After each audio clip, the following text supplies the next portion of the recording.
This next story is for everyone because I know you're convinced that you have to use all of your electronic devices each and every day. At least I do. I have my computer during the show. We've got iPhones, we've got iPads. 24/7, we're on all of these devices. Well, did you know that kids are spending almost as much time as a full workday on technology? The American Academy of Pediatrics says it's an average of 7 hours a day. The Now's Nicole Grigg is here to show us it's not just during their free time. Nicole? Laura, that is right. And classrooms don't just have the technology that we have in our studio. You know, the smart board. The kids right here use that smart board, smart clickers. They even take tests on their cell phones. So it's hard for us as parents to really keep track. Inside Tyrone Middle School. So undo. Okay. And then use your paintbrush. You will find kids in Miss Shorter's class so digital savvy. Hey, I should do that for a tree. As they're working on creating their own digital houses. I decided to add a little bit of people in it.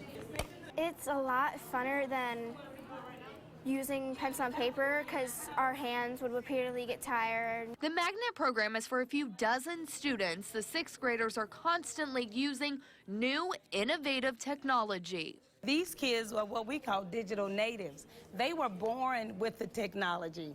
When they came in, we already had cell phones, we already had computers, we already had tablets. Okay, that looks good. Just over the past 5 years, more electronics have been added to the classroom. There's almost more screens than papers. We've purchased iPads, desktops, Nooks. That's only the beginning of the list. Then there's your smart boards, smart clickers, smartphones. So how can parents truly know how much time kids are on devices?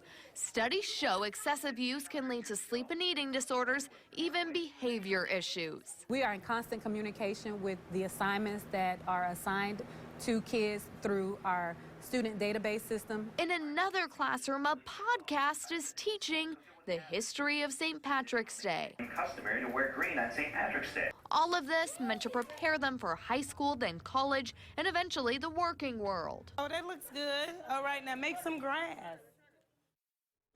So Laura, here's the thing. It's hard for parents to track how much time in school because there's so many places that students are using in the classes these technologies. You have your math class, your science class, your social study class, but you have to remember that they still have their PE, home economics, and choir classes where they're not touching anything, they're disconnected. And they see their parents doing it all day and they probably think it's okay. Guilty as charged, I would say.